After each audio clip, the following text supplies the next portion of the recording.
नमस्कार मंडळी. स्वामी ज्योतिषमध्ये मी सौ जयश्री रत्नदीप पत्रे स्वामी तुमचं मनपूर्वक स्वागत करते. तर मंडळी, आपण आजच्या व्हिडिओत तुम्ही देवासमोर 2 वातीचा दिवा लावता का? लावत असाल तर आजच सावध व्हा. अशी चूक कृपया करू नका. यामुळे आपणास देवपूजा केल्याचा किंवा देवासमोर दिवा लावण्याचा कोणताही लाभ मिळणार नाही. उलट घरामध्ये अडचणी, कष्ट, त्रास सहन करावे लागतात. तर मंडळी, हिंदू धर्मामध्ये प्रत्येक घरात सकाळ संध्याकाळ पूजा केली जाते. त्यावेळी देवासमोर दिवा लावला जातो. पूजा करण्याआधी देवासमोर दिवा लावला जातो. हिंदू धर्मियांचा सर्वात मोठा सण दिवाळी मानला जातो. दिवाळीला मोठ्या प्रमाणात दिवे लावले जातात. वेदामध्ये अग्नीला देवता मानले जाते. असे म्हटले जाते की पूजेच्या वेळी दिव्याचा प्रकाश अंधार दूर करतो, जे अज्ञानाचे प्रतीक आहे. तसेच ज्ञानाचा प्रकाश मनातील अज्ञान दूर करतो. दिव्याचा प्रकाश देवांच्या प्रकाशाचे प्रतीक मानले जाते. दिवा आपल्याला देवांच्या अस्तित्वाची आणि त्यांच्या शक्तीची आठवण करून देतो. धार्मिक विधी पूजा करताना दिवे लावण्याला विशेष महत्त्व आहे. शुभ कार्यात दिवे लावणे अत्यंत महत्त्वाचे मानले जाते. ऋग्वेद काळापासून ती कलियुगापर्यंत दिवे लावण्याची परंपरा अविरत चालू आहे. पूजा करताना दिवे लावल्याने वातावरणातील नकारात्मक ऊर्जा दूर होऊन सकारात्मक ऊर्जा निर्माण होते. दिवा लावल्यामुळे देव प्रसन्न होतात. दिव्यांचा प्रकाश देवांना आकर्षित करतो. असे मानले जाते की दिवा लावल्यामुळे आपणास देवांचा शुभ आशीर्वाद आणि देवांचे तेज प्राप्त होते. दिवा लावणे हे शुभ कार्याचे प्रतीक आहे. दिवे हे नवीन सुरुवात आणि उज्ज्वल भविष्य दर्शवतात. पण दिवा लावताना दिव्यामध्ये किती वाती लावावी याचे सुद्धा ज्ञान असणे खूप महत्त्वाचे आहे. याबद्दल शास्त्रात सुद्धा माहिती सविस्तर सांगितली गेली आहे. जर तुम्ही दिव्यामध्ये 2 वाती लावत असाल तर आपणास कितीही पूजापाठ करून फळ मिळणार नाही. जीवनातील अडचणी दूर होणार नाहीत. म्हणून सर्व कार्य सिद्ध व्हावेत, सर्व कार्यामध्ये यश मिळावे म्हणून दिव्यामध्ये किती वाती लावावेत याविषयीची माहिती आपण या व्हिडिओत पाहणार आहोत. व्हिडिओला सुरुवात करण्याआधी चॅनलला सबस्क्राईब करा, बाजूच्या घंटीला ऑल करा. त्यामुळेच मी टाकलेले प्रत्येक व्हिडिओ तुम्हाला पाहता येतील. तर मंडळी, शास्त्रामध्ये दिव्याचे धार्मिक महत्त्व खूप जास्त आहे. दिवा ज्ञानाचे आणि प्रकाशाचे प्रतीक आहे. शास्त्रामध्ये दिव्याला सकारात्मक ऊर्जा प्रदान करणारा आणि आयुष्यातील गरिबी दूर करणारा मानला जातो. अज्ञानाचा अंधार नाहीसा करण्यासाठी दिवा लावला जातो. दिव्यामुळे जीवनात ज्ञानाचा प्रकाश पसरला जातो. दररोज पूजा करताना दिवा लावला जातो. तुपाचा दिवा लावल्याने घरात सुख समृद्धी येत असते, लक्ष्मी आकर्षित होत असते. त्यासोबतच ज्या घरात नियमितपणे दिवा लावला जातो त्या घरामध्ये लक्ष्मी देवी कायम राहते. तूप हे पंचामृतापैकी एक मानले जाते.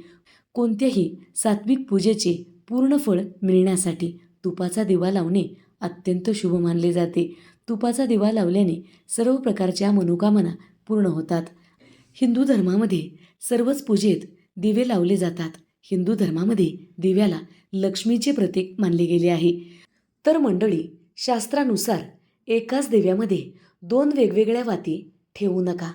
त्या स्वतंत्रपणे प्रज्वलित करणे म्हणजे एकाच दिव्यामध्ये 2 वेगवेगळ्या ज्योती असणे अशुभ मानले जाते. हे अयोग्य मानले जाते. याचा आपल्यावर कसा परिणाम होतो याविषयीची माहिती घेऊया. एकाच दिव्यामध्ये 2 स्वतंत्र ज्योती जळल्यास त्यांच्यामध्ये ऊर्जेचा संघर्ष निर्माण होतो, ज्यामुळे घरात नकारात्मकता वाढू शकते. म्हणून दिव्यामध्ये 2 वाती चुकूनही लावू नका. 2 वेगवेगळ्या ज्योती घरातील सदस्यांमधील वैचारिक मतभेद दुरावा, पती पत्नीमधील वादाचे कारण बनू शकते. त्याचबरोबर घरात एकता कायम टिकून राहत नाही. म्हणून दिव्यात 2 वाती चुकूनही लावू नका. 2 वातीचा अशा प्रकारे दिवा लावल्यामुळे लक्ष्मी स्थिर राहत नाही आणि विनाकारण पैसा खर्च होऊ लागतो. अडचणी घरात वाढू लागतात आणि एक अडचण संपली की दुसरी अडचण समोर येऊन थांबते. अशा अडचणी तुम्हाला जाणवू लागतात. म्हणून दिव्यात कधीही 2 वाती लावू नका. पूजेच्या वेळी मन एकाग्र असणे आवश्यक असते. 2 वेगवेगळ्या ज्योतीमुळे मन विचलित होऊ लागते. त्यामुळे दिव्यामध्ये 2 वाती चुकूनही लावू नका.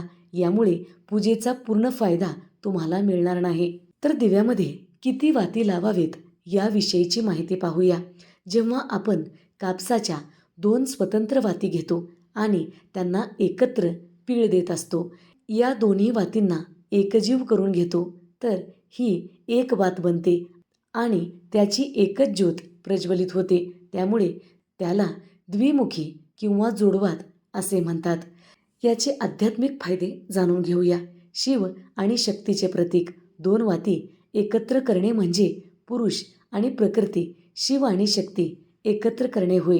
विष्णू आणि लक्ष्मी यांचे मिलन हे एकजुटीचे घरातील सुखशांतीचे प्रतीक मानले जाते.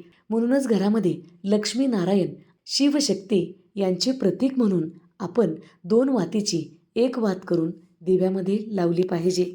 2 वाती एकत्र येऊन जेव्हा एकच शांत ज्योत जळत असते, तेव्हा ती आपल्या मनाची एकाग्रता आणि ईश्वराप्रती असलेली अनन्य भक्ती दर्शवत असते. घरात सुखसमृद्धी नांदते. जोडवात करून दिवा लावल्याने घरात सकारात्मक ऊर्जेचा संचार होतो. यामुळे माता लक्ष्मीची कृपा राहते आणि आर्थिक प्रगती होते. ज्याप्रमाणे 2 वाती एकत्र येऊन एक होतात, त्याप्रमाणे घरातील सदस्यामध्ये प्रेम, आपुलकी, एकजुटी टिकून राहते. कुटुंबातील वाद संपुष्टात येतात आणि प्रेम वाढू लागते. या दिव्याच्या पवित्र प्रकाशामुळे घरातील वातावरण शुद्ध होते, ज्यामुळे मानसिक तणाव कमी होतो आणि सदस्यांचे आरोग्य चांगले राहते. रोज सकाळ संध्याकाळ देवासमोर अशी जोडवात लावल्यामुळे वास्तुदोष दूर होतात आणि आपण करत असलेल्या कामामधील अडथळे दूर होऊन यश मिळू लागते.